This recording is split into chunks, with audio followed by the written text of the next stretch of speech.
What is good, Defenders Nation? It hopefully was a celebratory evening for all of you out there in the land of the black and gold. You know my voice, it's the scarf, J.R. Liebert. But look at this guy to the left or the right or whatever it is we're doing. One of my favorite people in the LAFC community, currently of Happy Foot, Sad Foot, but also of anything he decides to do because it's all wonderful. Ladies and gentlemen, boys and girls, children of all ages, Vince LaRosa. I am so excited for that intro. Thank you so much, JR. I'm so stoked to be back. This is my first time doing this not late at night in Philly's little recording room after we've watched a game and maybe had a few pops.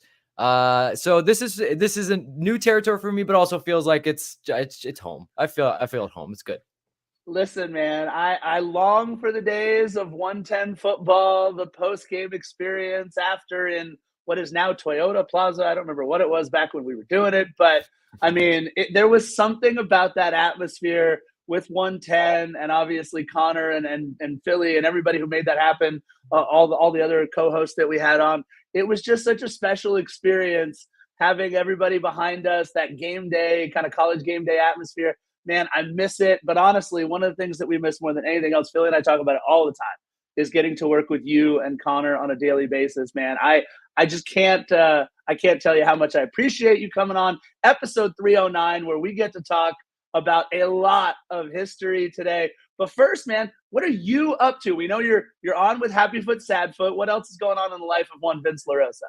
Yeah, I'm on with the boys and Happy Foot, Sad Foot. And it feels like recently we're like podcasting every other day, right? Because the LAFC is in the midst of this a bit of a grind. Like this is going to be a weird week. Like we're just going to record a preview and there's not a game in the middle of the week. But then after that, it's a sprint again. And then there's Leagues Cup. So we're doing that. And then, I'm out there still. Hashtag Hire Vince is still out there. It's, coaching vacancies come open and I get a few calls, which is fun from friends, not from the actual teams. But it's always fun when you guys put me up for those types of things. And I'm honored for that. Yeah, man, I'm trying. The people can ask me, what do you want to do? And I just keep saying, I just want to stay in soccer, football, whatever you want to call it. So that's been the goal. And that's maybe what's taking so long between me and my next gig. So hopefully that will come through.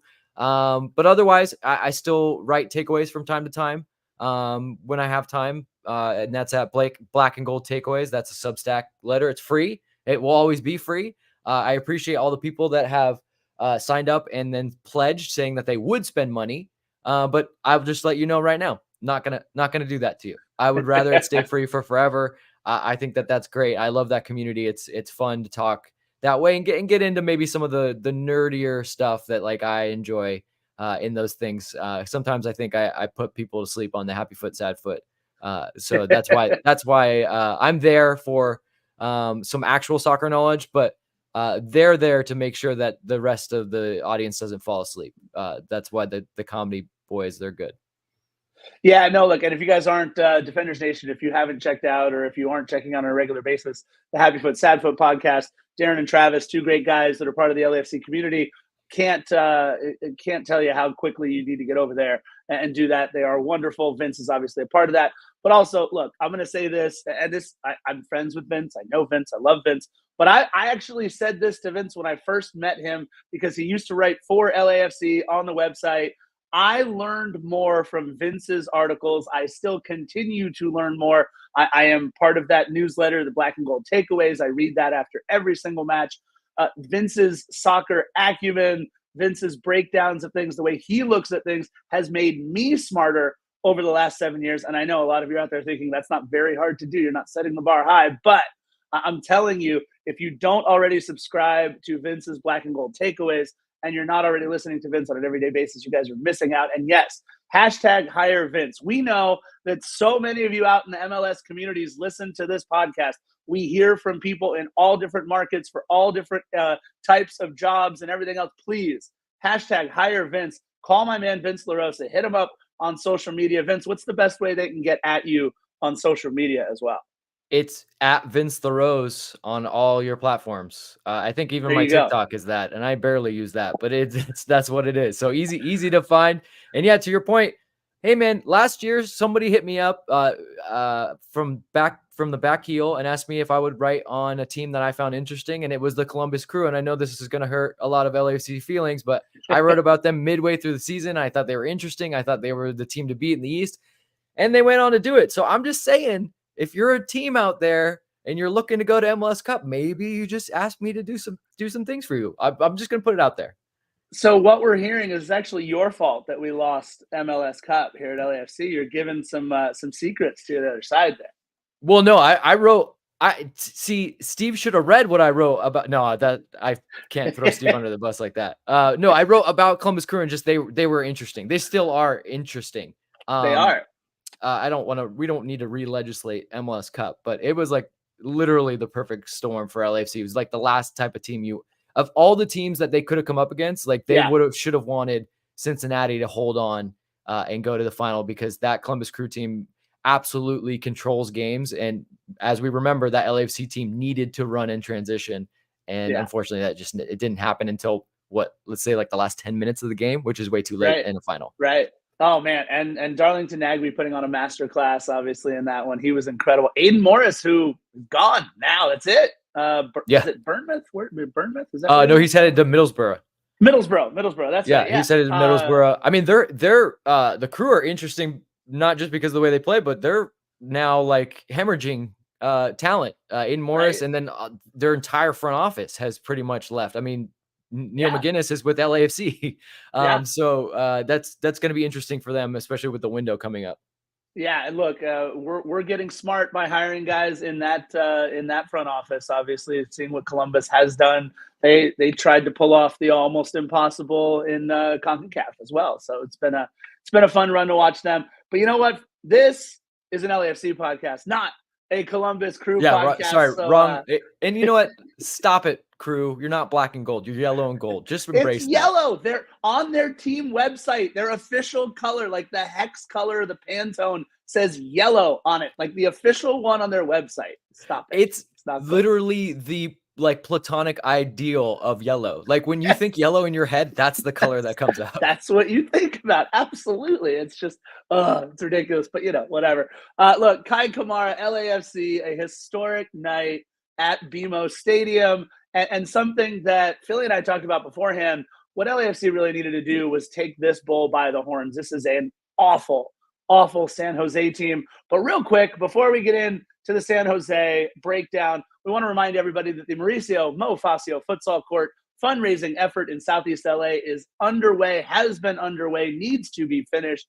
I got to check in and see what's going on with this, because we have to have raised enough money to build a multi-level, multi-structure stadium out there for Mo Facio. Check it out on LAFC.com/Mo-Facio if you want to donate, and please do. I would encourage everybody to go out there. If you're listening, look, I know sometimes times are tough. It's the summer. Maybe you're not making as much money. Maybe you got a different job, whatever it is. How about we just donate $6? If everybody out there listening to this podcast today just donated $1 for every single goal, donate $8 if you want to donate the $2 for the 2 San Jose goals. But if we can just do that, imagine how quickly we would get this thing funded. If you really want to have fun with it, donate $146 for Kei Kamara. Why not? He would probably do it if you asked him. He's like one of the nicest guys we have on the team. Between him and Ilya, it's like an arm wrestling contest. Who can be nicer? Real quick, this is episode 309 of Defenders of the Bank. We crossed that 300 threshold, and we like to, from time to time, highlight an area code associated with some of our episodes. 309 is Peoria, Illinois, among other cities. Vince, you ever been through Peoria, Illinois? I think I have. It's in northern Illinois, right? Like it's just outside Chicago? Yeah, I think so. It's home of Bradley University. Okay. So I don't know if that does anything for you. By the way, Bradley University, you talk about all-time great Los Angeles broadcasters. How about Chick Hearn and Ralph Lawler, the longtime voice of the Lakers, longtime voice of the Clippers, both went to Bradley University, as well as Charlie Steiner, current voice of the Dodgers. Lots of LA connections there. Kirby Puckett also went to Bradley University.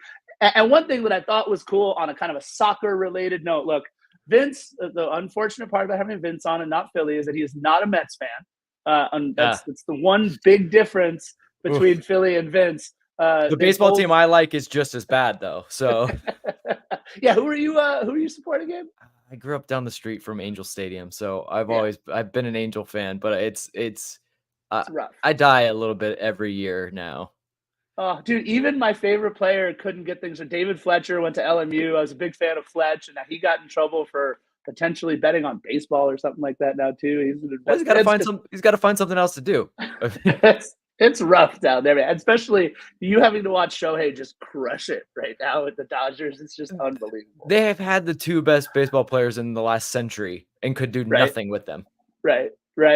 I mean, look, everybody loved Artie Moreno, right? Hey, I'm coming in. I'm going to slash beer, slash parking. Let's do it. And since then, all he's done is step in it. But, it is what it is. But by the way, speaking of our last thing on 309, it's home, Peoria, Illinois, home to a USL League Two club, Peoria City. And by the way, if you ever want to go down an absolute rabbit hole of fun clubs, USL League Two, there's like 95 clubs in USL League Two in like 15 different divisions. I have no idea how they could even do the playoffs, but in their third season, playing at a remodeled baseball stadium, and I bring up the Mets fans because their stadium they play in, Peoria City, is Shea Stadium. So I thought that's for Philly and I, that's fun. Nobody else cares about what I'm talking about right now, but that's okay. Peoria City. Yeah, Kick a Ball Pod. By the way, Kick a Ball Pod, who's in our chat right now. And I'm sorry for everybody on Instagram.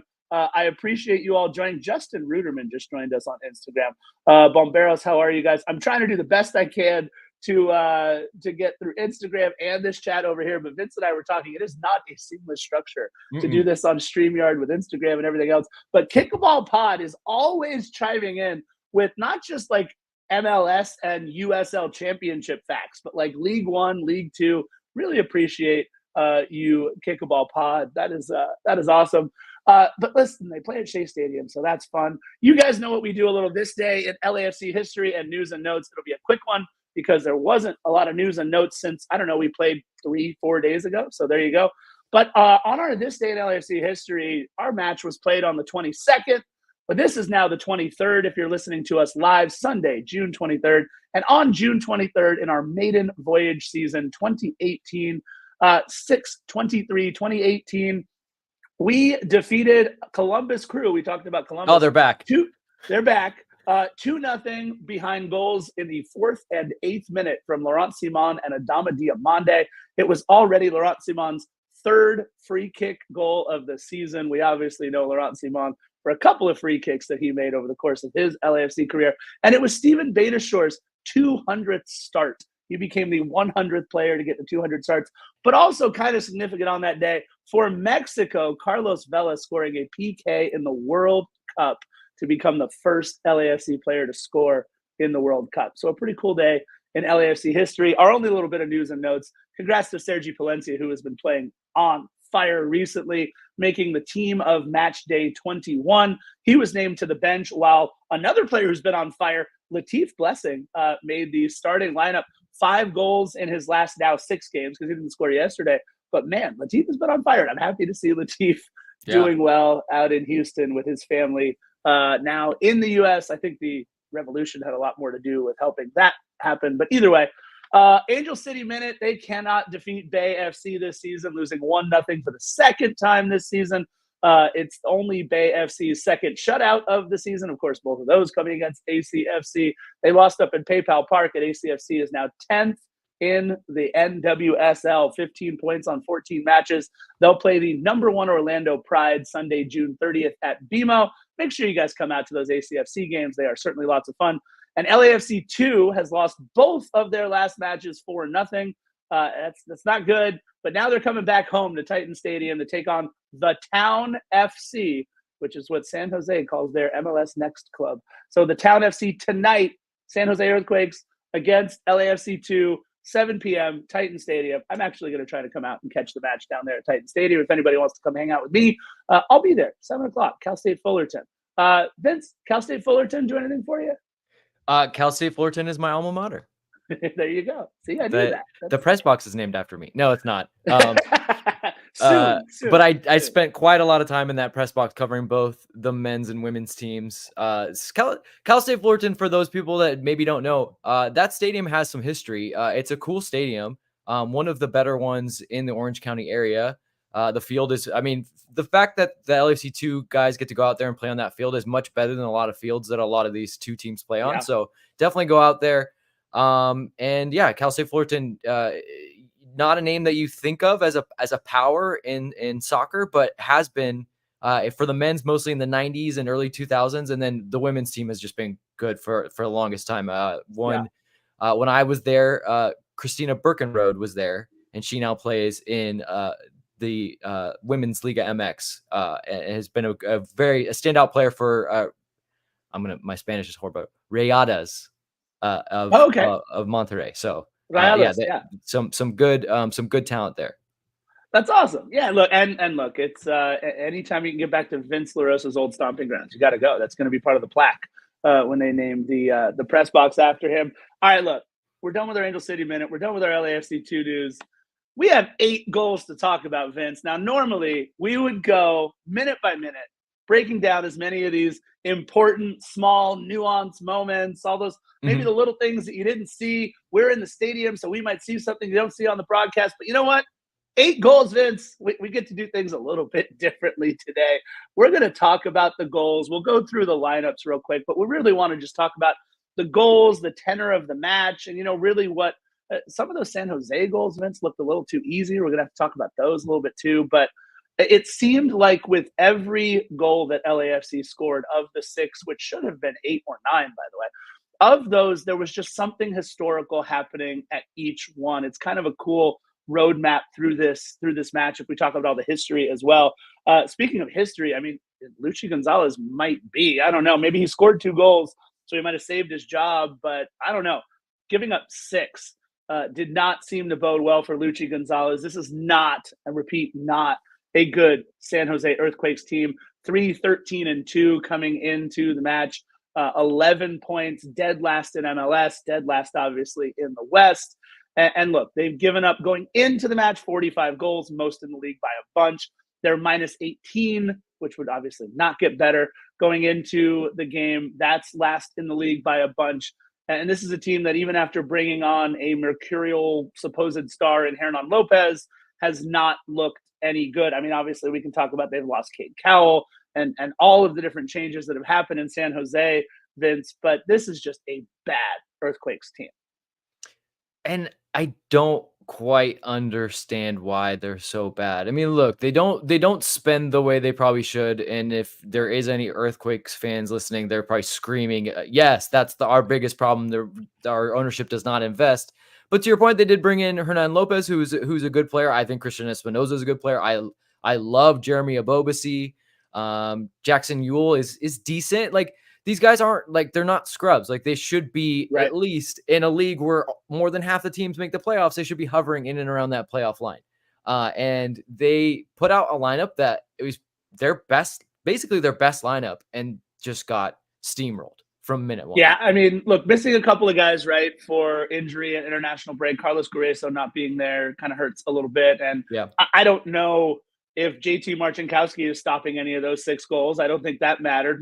My poor guy, man, Jacob Jackson from my alma mater, Loyola Marymount University, just I felt terrible for the guy, because I think, to your point and to what we all believe, between Jackson Ewell, Hernan Lopez in the midfield, even Nico Sakiris, this young kid who I think is kind of fun to watch, and then Espinoza, Abobasi, and look, there were moments where I thought Amal Pellegrino might be the fastest player on the pitch, really made some fun runs, but didn't sustain anything for longer than 1 or 2 moments in possession. So I was a little disappointed with him. But that's a lot of offensive talent up top. But that back line, I mean, Paul Marie, Daniel Mooney, Rodriguez, and Vitor Costa, they looked awful. And even when they dropped those midfielders back to defend, I mean, you don't score 6 goals by looking good on defense, but they just particularly, it almost reminded me, and I don't mean to pick on them just because they are Carson, but why not? Those bad Carson teams of a couple of seasons ago where their back line was just porous beyond all get out. I felt bad for my boy from LMU, kind of got hung out. And after that 4th goal, which we'll talk about in a second, he just kind of sat there and just looked shell-shocked. I mean, just peppered in that first half. We'll talk about the 26 total shots. I mean, everything that LAFC tried to do, the game plan was just perfect by Steve Cherundolo and company there. They did a wonderful job. In the 18, real quick, I mean, we've mentioned pretty much all the starting lineup for San Jose. In the 18, Preston Judd, Alfredo Morales, Benji Kikanovic, Tanner Beeson, and Jack Skahan would all come on at some point to at least a little bit of success with some of these subs. And for LAFC, look, we kept it simple. It's been a kind of a fun shell game with our center backs this season. We played lots of different pairings, lots of different ways. But Hugo Lloris was excellent in the match. I know we gave up 2 goals, but Hugo was actually really, really good. Ryan Hollingshead, Jesus Murillo, Aaron Long, Sergi Palencia, Timothy Tillman, Ilie, Atuesta, Denis Bouanga, Kei Kamara, and Matty Bogusz. And the 4 players that would come on, Eddie Segura, Nate the Great, Tomas Angel, and Eric Duenas. But what I was excited about, Vince, a player who we didn't see in the match, but someone who was finally back in the 18, apparently a vertebrae fracture of some sort, and maybe living in the doghouse just a little bit as well, was one David Martinez. I was really excited, hoping he'd get a couple of minutes. He was absolutely in the doghouse, but for anybody still with like a tinfoil hat within reach, like it was not some kind of grand conspiracy, as Garf now points out. Back injuries are not to be messed with ever, ever, ever, ever. And even worse, if you have a back injury where you maybe have to consider some kind of surgical, like there's nothing good that can come from that. And honestly, I love him. I do think he's a saucy player. I like his swagger. He did obviously make a mistake in that Colorado game. And usually what you would do is, you'd sit him for a little bit and say like, look, you scored a great goal. You might've been in line to start, but now guess what? You're sitting next to me on the bench because of what you did. But then he gets injured. And I think that LAFC did the right thing. It was also, remember, he's getting injured at a time when Kike Oliveira is flying high, right? So this kid, he's a kid. He literally is a kid. I know we want to see him, but you can almost do more detriment to a player like that, especially a guy that's just coming to a new country, to a new league, by throwing him out there when he's maybe not ready. So I think I'm sure he was anxious about this. That is also a thing to consider, his mental health when a young guy's not playing. And again, in a new country, the last thing he wants to be doing is sitting around. But I think that they did a good job in taking care of him. And I was like you, I kept an eye on him during warmups because I was just like, I'm curious to see him, like what he's like. He looked happy, man. He looked really happy. So I just, again, maybe it's hindsight or, for those people that know me well, they just think I'm a big LAFC homer, but I think they did the right thing. When you Eric, our buddy Eric from the Voices of Black and Gold podcast is asking, do you think David Martinez will play tonight for LAFC too? Could be. Although I don't know that LAFC rolls out a player the caliber of David Martinez to maybe get some extra work at LAFC 2 just yet. But I think the way that Steve Trundle was talking about it, they're hoping to get him a few minutes, maybe next match against, who is it, Colorado? I think we play next. Colorado. But the other thing too is, Vince, if he was ready over these last couple of matches with Kike Oliveira being out, he's kind of a like-for-like sub in that way, an attacking winger. And hey, it's Philly in the chat. Philly says, greetings from Dallas, Texas. I was just there, Philly. You're late. The Mets already played a couple of games already. So he's on his layover out there. He is definitely on his layover. But yeah, the club would love to be able to play David Martinez with Kike Oliveira being out. Kind of keep a little bit more of a structure and shape that they want to likely play moving forward. But I think they did okay with the guys they trotted out in this one. And look, it started out quick. Who's playing in that wing position now? Who's that guy? It's going to be real interesting to see what happens moving forward too. It's how crazy is it, Vince, real quick, that we came into this season kind of bemoaning our depth, right? And we've kind of played ourselves into a much deeper club. Obviously the Maxime Chanot signing was huge for us. And I think that really alleviated a lot of things, especially with how well he's played in his limited minutes. But we've played ourselves into a club that has options that we didn't have at the start of the year. What we've seen from Kike, what we've seen from Matty. I mean, how much longer is Matty Bogusz going to be in Major League Soccer if he continues this up? I think a lot of teams will be definitely looking at him, especially for a young player. You tend to want to get them in the summer so you can get them the full preseason with the team. So I think a lot of teams will be looking, and this is LAFC's MO. If you're new here, like any offer that is a legitimate offer, they will entertain and they will speak with Matty and see what he wants to do. And this is what has made the club a landing spot for the likes of a guy like David Martinez. He doesn't Right. come to this place if we sit on young talent and don't allow them to move on. Even in times when it probably wasn't the right move. Like I'll bring up the dreaded Brian Rodriguez. Probably wasn't the right move for Brian to go to Spain that first time, but Brian wanted to go, and the club said, "We're not going to stand in your way. This is what we've sold you on. You come here, you do well, you move on. We would not stand in your way." And so, Matty Bogusz definitely will be interesting. But of all the seasons where, like, I would miss him if he goes. But of all the seasons where, like, if he does go, you feel like this is the year where you're like, I'm okay. I'm kind of okay with it because of who's coming in a couple of weeks. Yeah, look, I'm hoping we don't lose any of these guys in the July transfer window, obviously, for selfish reasons. But it wouldn't surprise me if Matty goes. I don't know that there are any other players, though, that I could see LAFC selling midway through the season.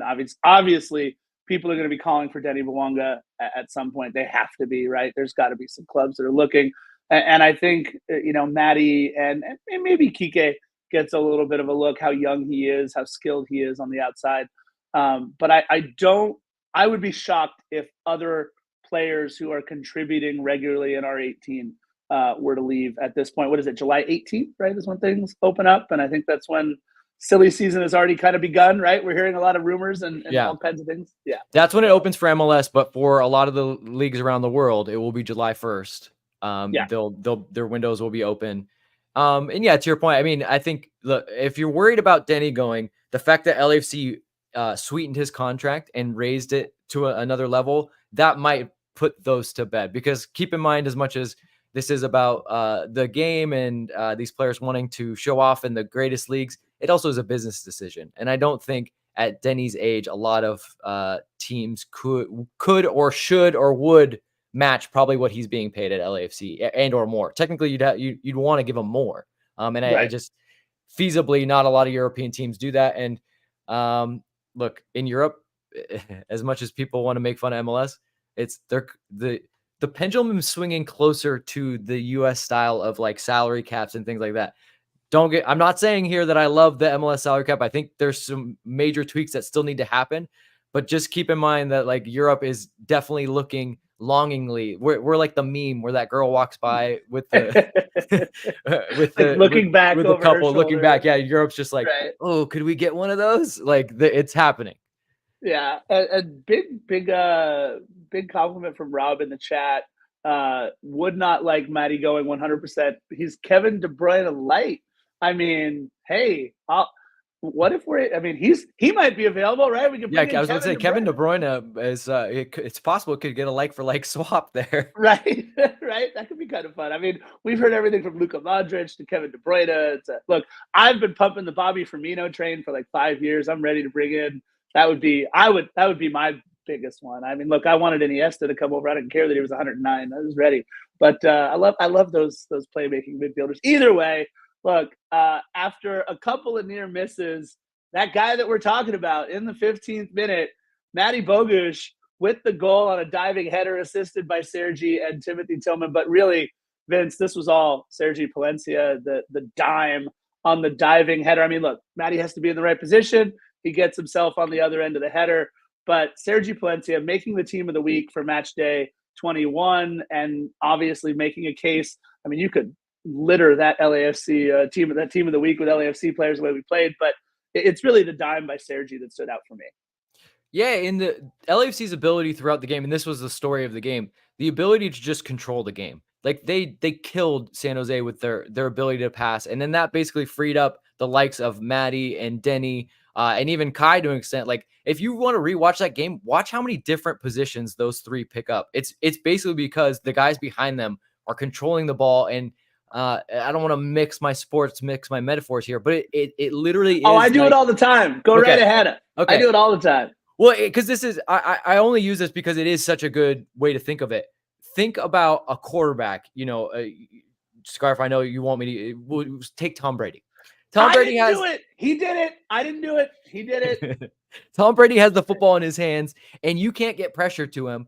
How long can you possibly, without fouling them or without getting a penalty in football, keep track of the likes of, great wide receivers? That's basically what it was for LAFC. Like, how long can you keep track of Denny Bwanga and Matty Bogusz when literally LAFC setting up camp. And even when they would lose the ball, guys like Sergi Palencia win it right back and then start all over again. So it was a bunch of pressure. And yeah, to your point, Sergi waltzes in. He sends that cross from 30 yards out, has the time to look up, scan the whole entire San Jose box and go, Maddie's my guy, and send that. It's like, again, if you don't get pressure to these guys, good luck. Good luck covering the forwards of LAFC.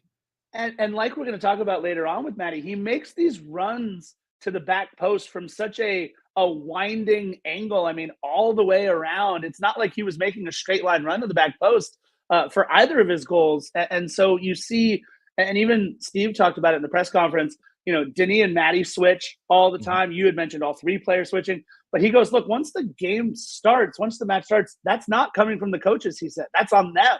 So they're reading things. They're feeling so much more comfortable in the system. I mean, we're seeing some really cool things from the players out there on the pitch, not even necessarily, once the match starts, it's not as much on those guys on the technical staff as it is these guys doing some wonderful things themselves. Look, a little bit of a sense of relief, right? We already had seen Kei Kamara hit the woodwork early. Edward Atuesta kind of inexplicably, you got a visitor behind you there. Who's that? That's Remo. That's the Hi, Remo. I love it. You can't see it off screen, but he's going to bother the dog Disco, which is classic. Nice. Well, look, we obviously we have our gremlins on the show with the three boys, and now we got Remo and Disco. It's awesome. But yeah, a little bit of sense of relief, right? You don't want to let these bad teams hang around, feel like they've got a little bit more to play for. So scoring in the 15th minute, while by the way looking completely dominant in those first 15 minutes, it was really really helpful for the whole psyche of the match. And if there was any doubt in the 26th minute, Denis Bouanga coming through, assisted by Ryan Hollingshead and Timothy Tillman. I liked the little give and go sort of, right, between Ryan Hollingshead and Timothy Tillman. Tillman, I think, was our MVP of maybe the first 14 games of the season. And now I think Denis and Maddie have really carried that torch all the way through. But really, I loved how kind of Ryan Hollingshead, he carries that ball in centrally, right? A little bit of a give and go there. And then the pass from Ryan, that's one of those midfielder type line splitting passes that we've been looking for a little bit more. This time it just happens to come from Ryan Hollingshead, who we know is as offensively gifted, and more on that in a little bit, as any defender in MLS. But a beautiful goal from Denis, a nice little give and go there from Ryan and Timothy Tillman. This is what you get with Ryan in the lineup. I am a big fan of Omar Campos, and I do think that eventually he will be probably at a level at least that Chiqui Palacios was once for LAFC. But Omar is very much your prototypical left back, whereas Ryan is right-footed, but has played left back and filled in, and he has that ability to pinch in and almost become an auxiliary midfielder at times. And that's what you get from him. And he can play those passes. And another theme of the game was the running by the player, and we kind of touch on it a little bit, but like the running off the ball. The running off the ball was incredible, and that's what helps. You can have a structure in place, and LAFC is, I would say, traditionally a positional team where they want to kind of be in spots and be in certain areas, because that allows you to, if you lose the ball, counter press well and stop transitional moments. But once you get into that final third, pass and run, pass and move, and great run by Denis. Obviously, the pass from Ryan is very good. It's not just like seeing the pass. With things like that, look at like the touch of the pass, like the weight of the pass. Sometimes you see a guy and like our old friend, I know you love Walker. I love Walker Zimmerman. People used to tell me, I think Walker's a great passer. I go, I think he's a pretty good passer. The thing that drives me crazy is he murders the ball when he sends it into you. So it's like, good luck. Like, he's like, yeah, I was able to get it from front to back and I broke 3 lines, but also good luck trapping this ball. And so, you get Hollingshead playing a ball where like Denis just has to lightly touch it in a little bit of traffic, but he's already on the move, which is always difficult to defend. And then good finish, good composure. I mean, I think early in the season, that's a shot that Denis tries to put in the upper corner and maybe hits a post or misses. And now that he's feeling it and he's feeling good about his scoring efforts, he just tucks it into to the lower corner, which is smart. Yeah. And by the way, the Golden Boot race might have taken a little bit of a turn yesterday with Martin Cáceres and Chicho Arango coming together. 15, 20 stitches for Chicho. And my favorite is at the end of the night, he's tweeting at Galaxy fans who are talking all kinds of smack on Twitter. So even on some pain meds and with 15, 20 extra stitches, Chicho's still feisty. But, Chicho might be stuck on that 16 goal mark for a little bit. That guy in Miami who's been doing some things isn't going to be playing for Miami for a little bit. So, I mean, maybe this is the chance where Denis, now at 14 goals on the season, I think, that he starts creeping up. I mean, look, Christian Benteke has to stop winning every aerial that's ever happened in MLS to maybe give him a chance too. But this is fun to watch now. All of a sudden, the Golden Boot race, we got ourselves a little bit of a race here. Well, and Benteke picked up a red card. So yeah, exactly. He's gonna miss the next match. And he's actually been in a little bit of a drought, and I think some of that boiled over. So yeah, now's the time. Now's the time, Denny. I mean, I love it. Also, you got to hold off your partner in crime because Bogusz is coming up fast. He's coming. He's coming. I don't know if he's going to get as many opportunities. I mean, look, Denis Mwanga leads the league in shots by like double the next person. So I think that he's going to keep taking all those opportunities. But he certainly made the most of it here. Congrats, by the way, to Timothy Tillman, who assisted on each of those first 2 goals. It's his first multi-assist game of his MLS career. So congrats to Timothy Tillman. But the one we were all waiting for, Vince, in the 33rd minute, we saw, I was lucky enough to be in the building in Austin a couple days ago when it pretty much looked like the same idea, right? As this goal here. Turns out Kei Kamara can jump better than anybody else on that pitch. I don't care who's out there. He is our aerial weapon that we have been missing really since, you mentioned Walker Zimmerman, right? Really since a Walker Zimmerman who could get up like that. I think Walker scored, the first 13 of his goals in his MLS career, all via the header.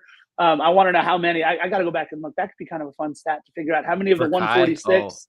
Yeah, right. How many of the 146 have come via header? But Matty Bogusz just picked him out, right? Back post, said, okay, there he is. Let's just put it on top of his dome. And he had to kind of come a little bit more centrally, which I think actually helped, gave him a little bit more of a goal option to head for. But history, 146 for the former Cal State Dominguez Hills Toro. He mentioned Division II soccer quite a bit, and his buddy Chris Wondolowski, who played Division II at Chico State, and how they were kind of coming up together.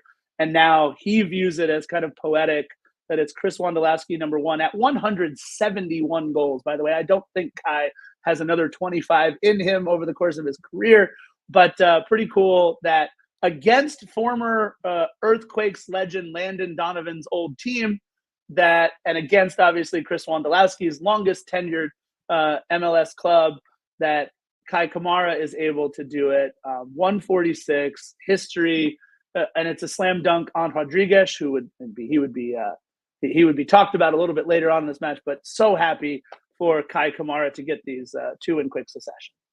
A little bit of synergy, a little bit of connection starting to form between him and Matty Bogusz too. Yeah.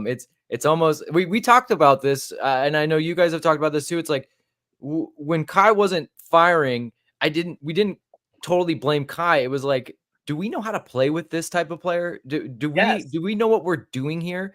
And it actually reminds me a little bit of a Will Ferrell movie, Semi-Pro. Remember when they finally do that? They do the alley-oop, and he's like, yeah, foul. And they're like, what? He's like, you can't do that. Like, and so it seems like LAFC, like, they didn't know that they could do that. But like, both Kei's goals have been the equivalent of a soccer alley-oop. And I think that Matty has kind of figured out that if you can get an early cross, a kind of floated cross in there, Kei can jump out of the building. So just put it up there and he's going to get it. Like, put it in a spot where you don't think anyone can get it, but Kei will get it.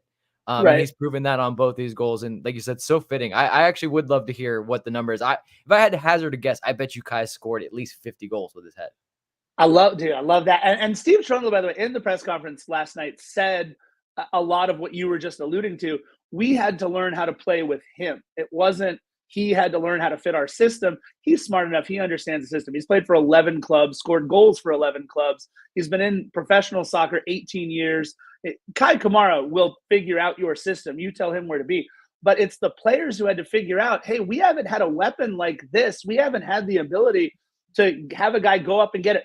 I'm forgetting. I apologize to the Mamadou Fall fans out there. I'm completely forgetting about Mamadou Fall. But not a center forward, right? Like, those are different situations, right? Like when Mamadou's up was in the team, Walker, like, those are set piece opportunities. Of course, you're putting the ball up for that.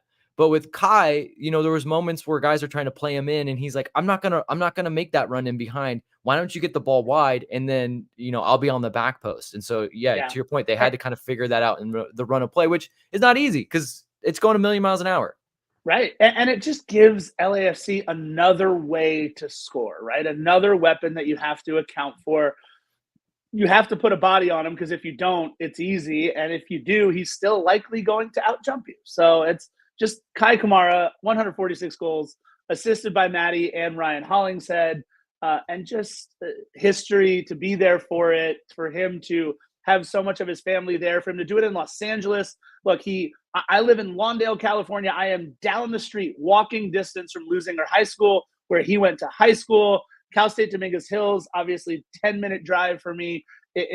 I was so happy that he was able to do it here at home in front of much of his extended family. He lives in Kansas City area, and kind of commutes during the season back and forth with his family every now and then. And I think it's pretty cool that the sacrifices that he's making. Obviously, he's missing his kids who are still in Kansas City, but he was able to have a lot of family and friends there.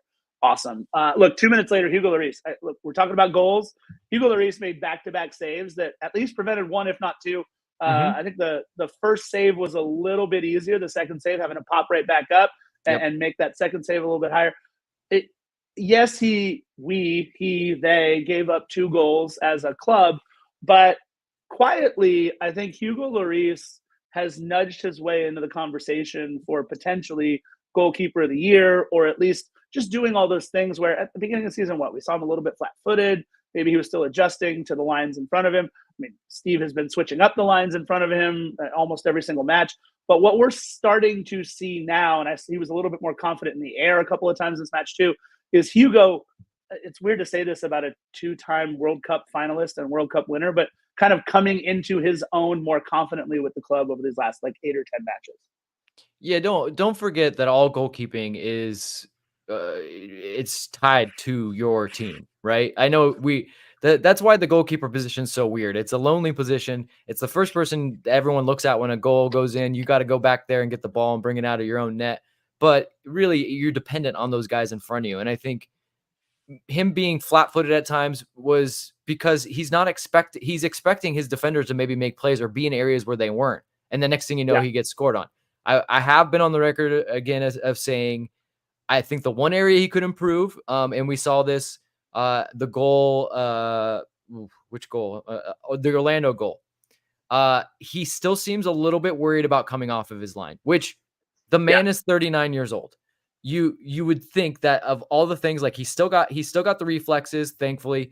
He still understands angles. He's a great shot stopper, but the one place where maybe he's a little bit worried is trying to sprint out from his back line. That makes sense, right? But otherwise, to your point, like those 2 saves, that's Hugo Lloris. Like when it comes to just being a point blank shot stopper and you don't have to worry about a lot of the other things going on, he's going to be one of the best in the business. Yeah. I think what we saw for our next goal, the 42nd minute, Ryan Hollingshead, a little fortunate, I think, on this one. This one is just kind of the soccer gods not favoring San Jose even less than I think they were at the start of the match. Denis Bouanga doing a nice little sidestep. Once he got the ball in the box, you have 2 or 3 guys collapsing on Denis, and the ball actually gets toe poked away from Denis out to Ryan Hollingshead. And what we saw was it really took kind of a fortunate deflection off the leg of a defender. And that's the one that I think broke my boy Jackson, the keeper. I think he just sat down and just looked straight ahead off into, what is that, the east end of that little corner of the stadium, and just was like, I don't have any answers. I have no idea where the ball is going. I have no idea what's happening in front. I felt badly for him. Obviously, him being from LMU, I wanted to see him do well. He did not by a long shot, but I think that's where he broke. Yeah, in his mind, he has that shot covered, right? And then it ends up in the back of the net, and he's like, it's just not going to be my night. And if these guys continue to play this way, it could get a lot worse. I think that's what he was thinking. Right. He's like, it's not my night, but oh my God, we're not even at halftime. This could be scary. So I think he was just wondering, like, is someone going to step up and please help me just a little bit? Yeah, and finally surpassing the old man in KC, Graham Zusi. Congrats to Ryan Hollingshead. And now this is according to Transfer Market, but I have done a little bit of extra research. It seems to be correct. Going into this match, both Ryan Hollingshead and Graham Zusi had 35 goals in all competitions. So Ryan Hollingshead now passing Graham Zusi for the highest scoring MLS defender in all comps in league history with 36 goals. He is still one behind Graham Zusi in the regular season, 30-29. But congrats. It has been a historical career and a very under the radar good career. Say great career for Ryan Hollingshead in Major League Soccer. And so happy for him to get ahead of Graham Zusi overall. Can't wait till he also passes him in regular season goals. Stoppage time, I think what we just saw is maybe LAFC take their foot off the gas a little bit. I think Christian Espinoza is just special. He did a couple of different things to keep this play alive, including undressing Aaron Long over in the corner, where Aaron Long kind of ran all the way out to the electronic ribbon out there and never kind of came back to defend. And you give Christian Espinoza that much time to dribble back towards the box. And, it was a nice cross. I think it missed maybe its first two targets. I don't know that Rodriguez was the initial target on that, but you know what? Turnabout was fair play. We go into the half 4-1 instead of 4-0. But at least what I thought anyway, Vince, is it gave Steve something to get upset about in the locker room to make sure they kept their focus for the second half. Sure. I kept my eyes on two players right after the goal, Hugo and Murray, and both were distraught.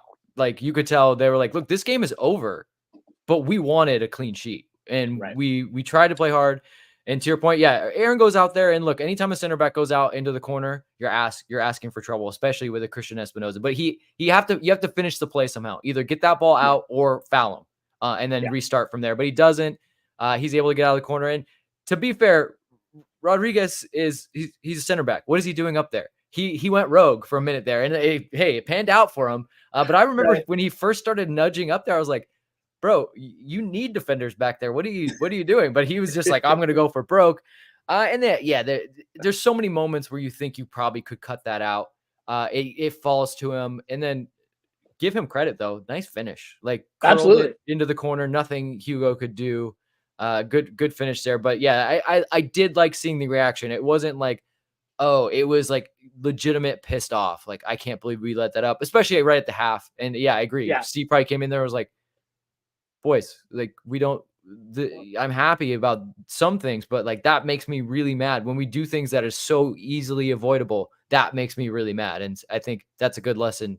If he didn't do that, I'd be very surprised. Well, and especially because if you see that ball out, it's halftime, right? It's not like it was at some point before that. That was it, right? So you could have gone in 4-0. Either way, it clearly, Vince, didn't have any type of effect on either the gas pedal or the level of play that LAFC was going to be going into the second half with Matty Bogusz just 3 minutes into the second half. I mean, I sit in Founders.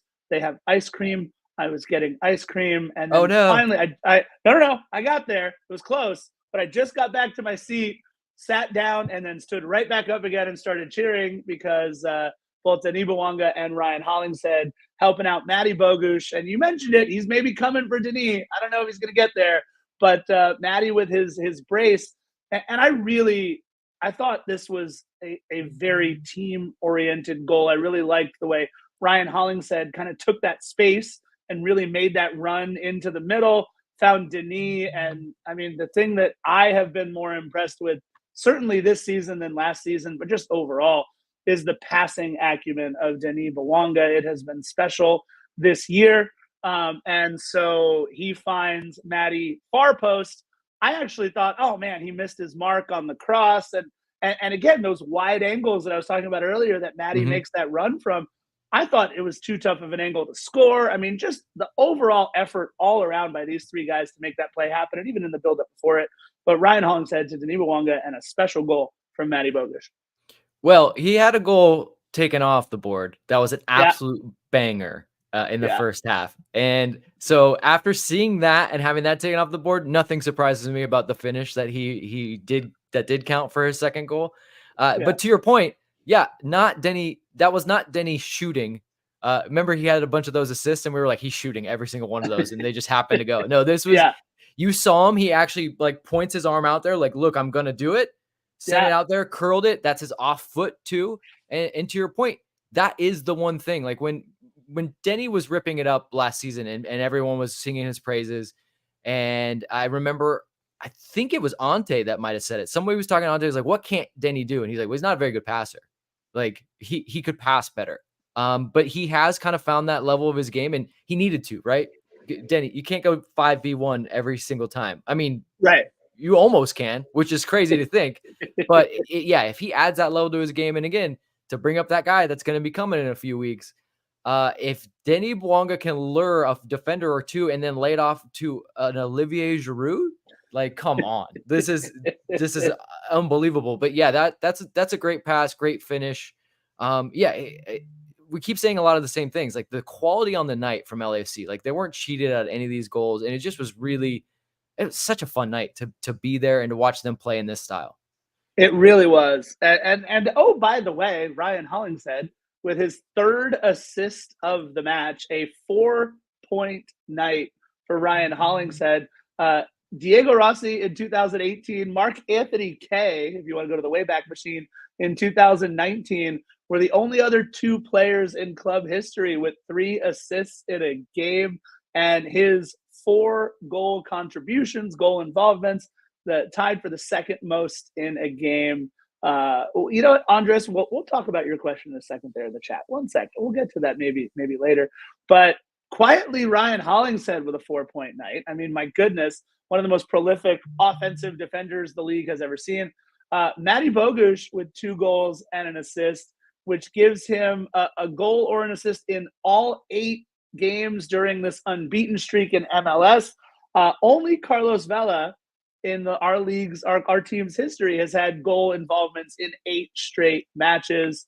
And oh, by the way, 9 goals, 5 assists, both career highs, and we're in match 20 coming up.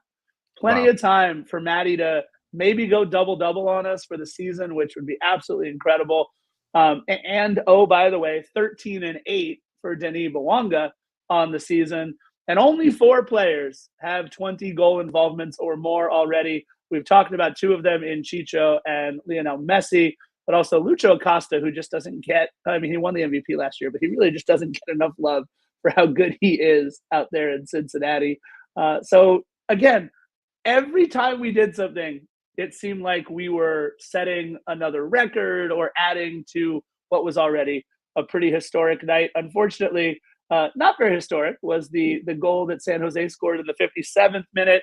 It seemed like Aaron Long was ready to come off anyway, and I think he defended this one kind of accordingly. I don't mean to pick on Aaron Long a little bit, but he had a great game otherwise. He was a suspect for both goals, but like other than that, he did have a very good game, and it went back to like the winning the ball back. They were like in the first half when San Jose had some semblance of hope. Aaron and Murray just shut them down because every single time they tried to get out in transition or get an outlet, they won it right back, got it to Ilya, and then it was all back. It was back in the blender again for San Jose. Yeah, and again, like you said, you don't want Aaron Long in space with Christian Espinoza. You don't want Aaron Long in space or even in tight spaces with Hernan Lopez. But again, they didn't finish off the play.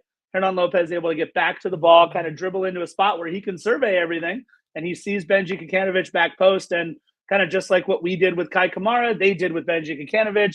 A little bit too easy, but again, it gives Steve something to talk about. So yay, Benji Kikanovic, who had just kind of subbed on. So good on him. Benji, I think, had scored against us before too. One of those players that kind of gets underneath LAFC's skin a little bit, but that's fine. And as soon as that play was over, Aaron Long trotted over the sideline, and steady Eddie Segura coming in, which has been nice to see Eddie come in. Hopefully Maxime Chanot is okay. This might have been a moment where I thought maybe Maxime Chanot would get a little bit of run, but Eddie comes in instead. Or is he in Luxembourg? Is he playing? No, he's not playing. No, he's back. Remember, he had that little bit of there was that moment in the Orlando game when everyone was like, oh no, when he's grabbing the back of his leg, and I think they're just trying to be smart with him. And look, thankfully they haven't really needed him. Whenever he comes back, I mean, again, being smart with the medical staff is being smart with these players this season. And Eddie, who seemed kind of snake bit throughout much of this season. Obviously one of his first touches of the year was an own goal header, a perfectly textbook header, by the way. Beautiful Yeah, play. strong. Right. And then even in Austin, right, he takes the foot to the head and you're like, oh man, Eddie's just having a tough season, but he came in, played a great shift. And was part of the press conference afterwards, which I thought was kind of neat. You have a defender playing 33 minutes and all the history that was made. They brought Eddie on, which was cool. Nate the Great comes on for Kei Kamara in the 72nd minute, so Kei can get all his plaudits. And then Omar Campos coming on for Sergi Palencia. I think that was just another thing where, look, we don't need to extend these guys any more than we already have. They've been playing incredibly. And look, you don't lose anything in terms of energy or speed with Nate coming on for Kei Kamara. Maybe a little bit in the height and header and aerial department for sure. But Omar Campos, like you had said, he's going to be very, very good for this club. And Sergi Palencia, I mean, it's kind of an embarrassment of riches on the outside now. We're one injury away from it being thin, but still, it's been very nice with all three of our wing backs who have played consistently. Tomas Angel coming on for Matty Bogusz in the 84th minute, and Eric Duenas coming on for Edward Atuesta in the 86th. And look, y'all are probably tired of hearing this from me here on Defenders. It's Scarf. Once again, I put my name out there before I go on this rant, but I am so tired of Edward Atuesta's lack of leadership, and he showed it yet again in walking off the pitch instead of hustling off, so that Eric Duenas needed to stay off the pitch for an extra minute because of the substitution rules. He had plenty of time and plenty of gas left in the tank, and if Edward Atuesta is going to be the leader that we claimed he was going to be when we brought him back from Palmeiras, it needs to start at some point, and apparently that point was not in the 86th minute of the game, where he was hustling off. These are the little things, Vince, that have killed me all season. Not big things like a dumb 21st minute yellow card, which leads you to a second yellow card later in a match, but little things that just show me that I don't know that Edward's ready to be a leader on this club, and this way we need him to be on the pitch.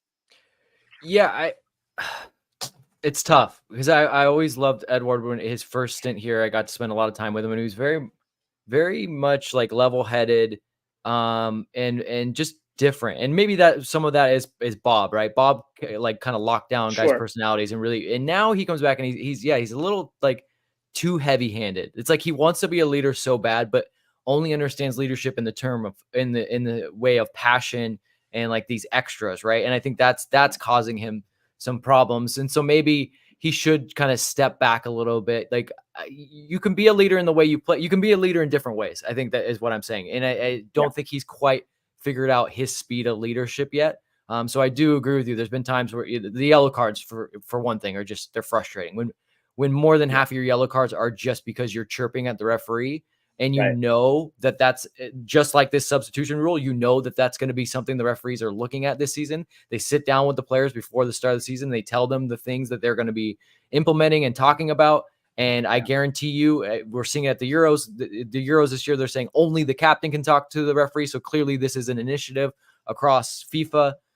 You've got to understand that you got to pull back a little bit. So I think it's tough because again, that's the play. That's kind of who he is. And so if you're Steve, you're like, you don't want to like stifle him and say, hey man, don't be you, but you do need to say like, you gotta stop a little bit, because at some point it could really, really hurt us. Like you've done some things that have, but you could really, really hurt us as we get into the games where things really matter.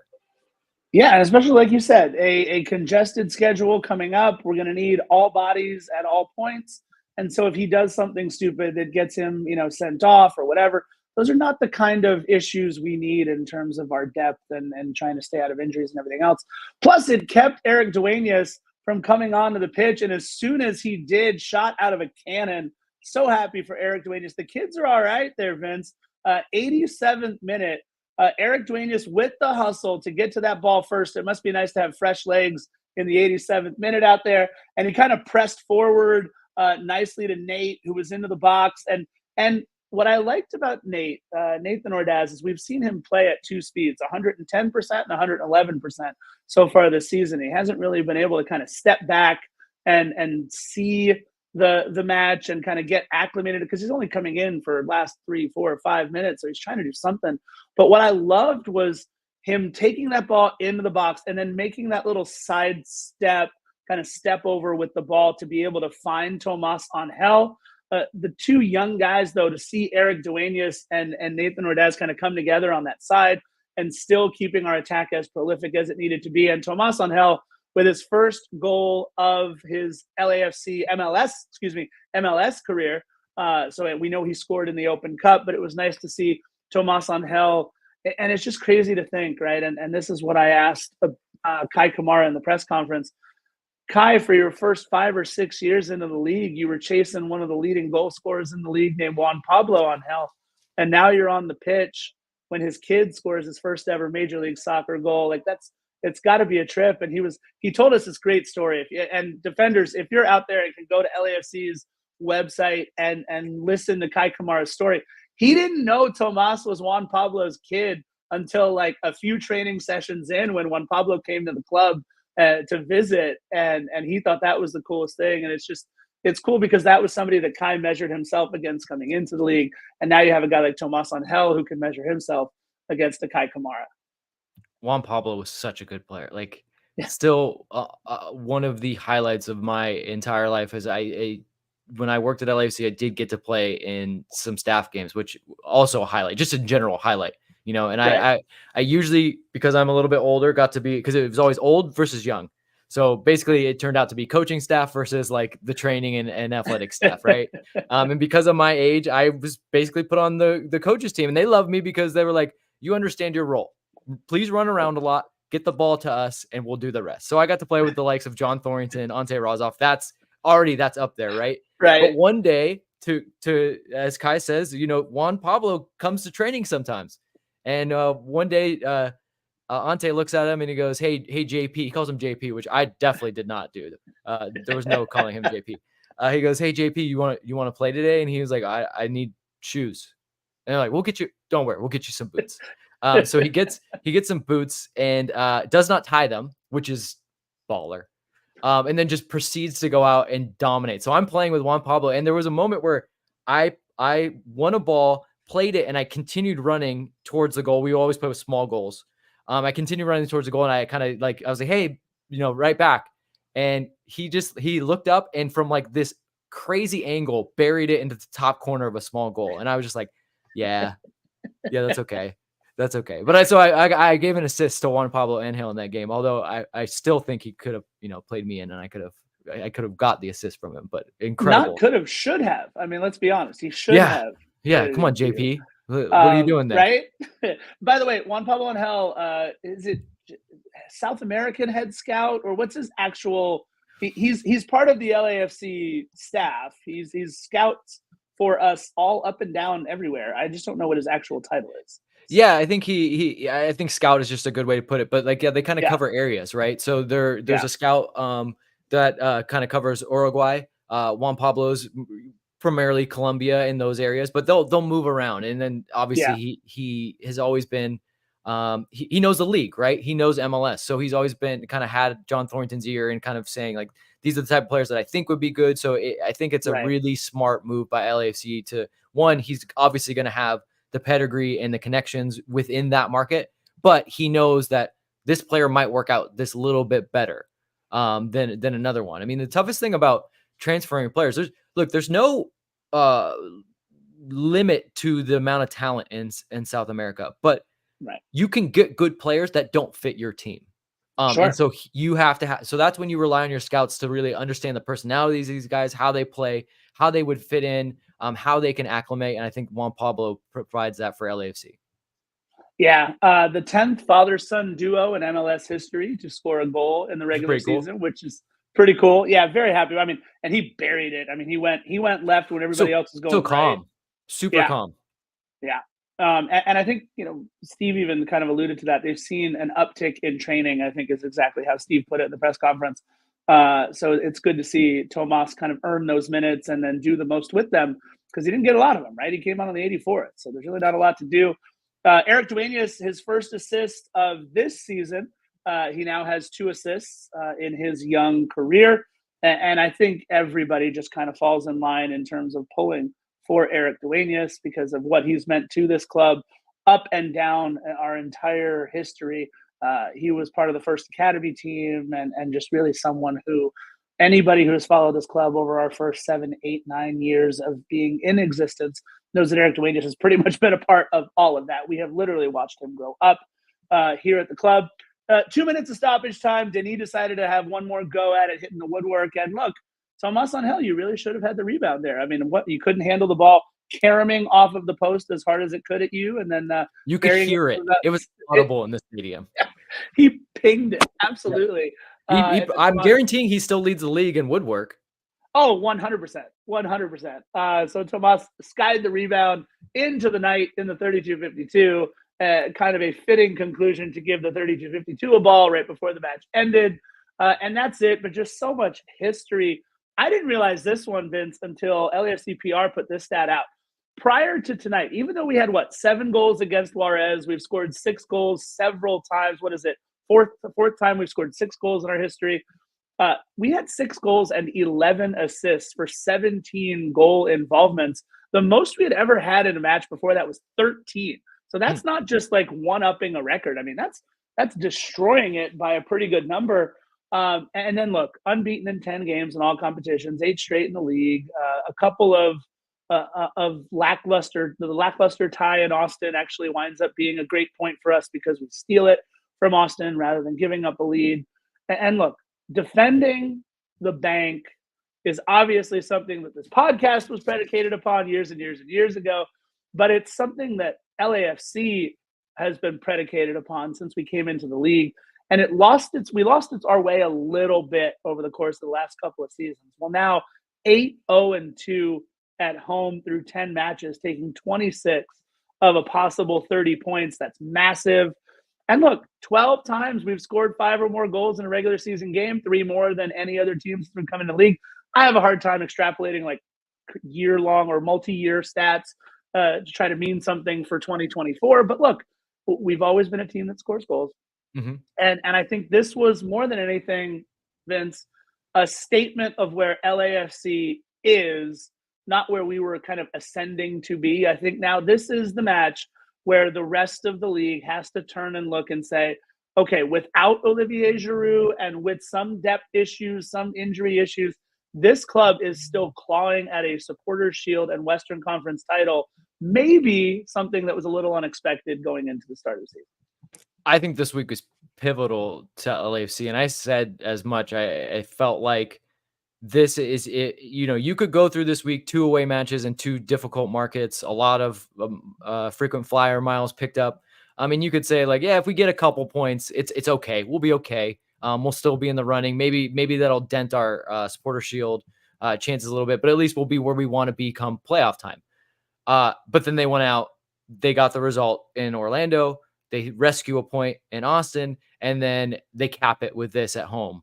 And to your point, I think a lot of people looked at LAFC and they're like, look, all those shutouts, that's nice.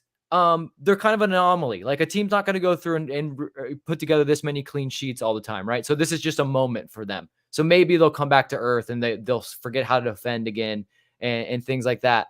But by putting in this performance, like you said, LAFC has basically said like, no, we're here. You might as well get used to seeing us at the top of the power rankings and close to that Supporter Shield standings. Like we're doing the thing. And beyond that, like you said, defending the bank or BMO or whatever, bank with a Q now. It's pretty cool. And this is not like related so much to like trophies and things, but it's pretty cool to think that you come into the stadium and let's say you bring your kid for the first time. A very good chance that their first game, they will get to see a team score goals and win and then walk away from there just wide-eyed with heart eyes, just loving everything that they see. That's cool. A team that's able to do that for you, that every time you show up. I mean, it's great that we do have such a contingent that travels well with this team, but you like you said, win your home games. That's how you ingratiate yourself to the community. That's how you continue to make fans. It's like I used to say when Carlos was like on his goal scoring streak, he would score almost every single time he played at home. And I used to say, like, how great is it that you might have a young son or daughter, and they might say, my favorite player is Carlos Vela. And you could go, and there's a very good chance, not only would you see him in the flesh, but he would score a goal for you. Like, that's a fan forever. That's what that does. And that's so cool of LAFC. And again, that's one of the things that I think is, it doesn't necessarily have anything to do with trophies, but it's just one of those things that kind of is the DNA of the club, the heart of the club. And that's really one of the cooler things that I've ever gotten to be a part of. And that's why that's why there's just an excitement every time you go. Like, that's why the tailgates are more fun too. Cause like, imagine how the tailgates, I think, would still be a blast, but imagine if we weren't that good, like if we weren't winning games at home, there'd be a little bit of like grumbling, but like everyone comes there with the excitement of knowing we might see something special. And look, this game, as we've alluded to multiple times, was a lot of special, a whole lot of special. A whole lot of special indeed, especially after you look at the standings. And like you mentioned, LAFC now top of the West, as 11 wins are the tiebreaker, 37 points through 19 matches, second most goals in the West, while giving up. Now we're tied for the fewest goals given up in the West. I think that's something that we've really righted that ship, because that was rough at the beginning of the season. We take on a good Colorado Rapids team Saturday, June 29th at BMO. They're 6 points behind us, but you know what? They're playing well on the road, 4 wins on the road already this season, and that's tough to do in a very good MLS Western Conference. So, look, it's a club that we know all too well. We obviously play them quite a bit, but with Cole Bassett playing as well as he has been playing, with that team kind of figuring things out as they've gone along, much like LAFC has, it's going to be a really pivotal matchup. Obviously, we all know the match after Colorado, right? We're headed to the Rose Bowl. It's going to be 4th of July weekend. It's likely going to be hot. There's going to be maybe 50, 60,000 people in the Rose Bowl, depending on who you believe, or how many free tickets Galaxy gives away via QR code at events, whatever that might be. I just think that LAFC needs to do a really solid job of not looking at the Rose Bowl as we get set to take on this tough Colorado team on Saturday. Yes, this was a good dress rehearsal in the way that Colorado is not going to give you the time and space that San Jose did, but you're going to need to control the ball, because what they do well with the likes of Cole Bassett, Jordy Mihalovic, is they're a physical team and they're a very direct team. So they are going to get at you. They're going to try to turn you over, and they're going to try to run out in transition. Now, they can only do that if you are not sharp on the ball, you're not connecting passes, you're not basically if you're doing the opposite of what they did against San Jose. So again, I think this is a good dress rehearsal for LAFC to control the game. To your point about not letting in goals and being tied for tops in that regard, it feels a lot like the 2022 team. And I don't want to start like saying that we're going to win trophies like that 2022 team, but it's just like they're now controlling games. We're like last season, look, a lot of fun. They were all gas, no brakes, but that runs into some problems, right? This team maybe is a little more pragmatic. Obviously, they can hit the heights where they can score 6 goals, but I think that they are very happy to win games 1-0, 2-0, and just really control the game. But if you stand off of them like San Jose did, then they're going to drop 6 on you. Yeah, and look, you mentioned Jordy Mihalovic, one of the most special players I think we have in MLS right now. He's really kind of coming into his own. Someone who I think will maybe be playing in the 26 World Cup for Team USA. We'll see how that all goes. If we can get, I don't know, it's such a tough spot to crack the U.S. men's national team there for Georgie, but we'll see. He's in a tough position. That really depth there is tough. That's why, you can't begrudge Timmy for not making that roster. Like, he's also in a spot where like that's so deep. Right. And if Josh Sargent isn't healthy, right, then he makes the roster. If there's one injury, it looks like Timothy Tillman was the next guy up, which is great. Just want to point out very quickly, I think the 566 passes that we made in this match were the highest we've had all season. I'm almost positive the 91% accuracy in terms of our passing was the highest that we've had this season. 58-42 in terms of possession. So you mentioned actually possessing the ball more than our opponent. The one thing that surprised me is 2.7 XG in this match where we scored 6. So clearly LAFC doing the most with some tough opportunities. I got to say, quality finishing. Oh, absolutely. Vince, this has been amazing, man. Having you back here with me. I wish Philly could be here too. We got to get the band back together. We got to call up Connor.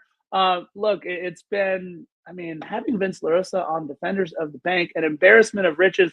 We talked about how LAFC has kind of played themselves into a much deeper, a deeper club and many more options. This has been an incredible last week or two for us at Defenders. We had Jonathan Reimer, Chris Lafferty, and then the cherry on top, the icing on the cake, the pièce de résistance that is Vince LaRosa closing it out for us in what was in many ways not just a 3-match week, but a really fun week for us here at Defenders. Vince, remind everybody one more time how they can get at you on social media and what you are doing. Yeah, it's Vince the Rose. That's on all social media platforms. And then my Substack is just vincelarosa.substack, but its primary title is Black and Gold Takeaway. So check it out. I do try to write after every game. I sometimes miss midweek games, but I'll do my best to write there and share my thoughts. And then honestly, it's just been great to be on with you again too. I gotta say, it's been a pleasure for me. There's no greater champions than Defenders for my work and reminding people that like I'm out there. And as I've told you, like if I don't get this out, like I don't talk about these things, I might explode. So I love having the chance to do this. But yeah, you guys really champion me and always remind people that like, hey, Vince is out there. Like Vince wants to talk about these things. So why don't we get him on? And it's just absolute pleasure to talk about this, especially when we win 6-2. Like anytime we score 6 goals, I would love to be on Defenders. Right. Hey, look, we can make it a thing, Vince. Anytime we score 6 or more, we're bringing Vince on. And again, I want to say thank you again to Darren and Travis over at Happyfoot Sadfoot, because Vince is a large part of their program. So him coming on here, it was a really nice thing that we're able to do. But again, guys, hashtag hire Vince. Please subscribe to his Substack. He will make you a smarter person when it comes to watching and understanding the game. And he's also an excellent writer in the way that he does it. I've always said to Vince, the way that he writes it is so that I can understand it. And I think that's massive. Ruben and everybody in the chat, don't forget to like, subscribe, turn on notifications. In fact, head on over to defendersofthebank.com and hit the shop button. We got all kinds of really cool merch, shirts, sweatshirts, onesies. You can finally get that onesie that you've always wanted for your baby, whoever that might be. All kinds of new merch also coming later on in the year, but please head over to defendersofthebank.com and go to the shop button. Everybody in the chat, Instagram, Facebook, Twitter, YouTube, we're live on all of those platforms all of the time. We can't thank you enough here at Defenders. Vince LaRosa joining us here on episode 309. It's not just Kei Kamara or LAFC that made this a historic week. We had Vince here as well. Ruben, we can get the adult onesies if you would like. And look, Vince, you know enough about how we like to end all these podcasts, man. We like to just say bye-bye to everybody. So I just really appreciate everybody again in the chat. Bye-bye. Bye, everyone. Oh, here's where I have to find the brand. Where is it? There it is. Found it.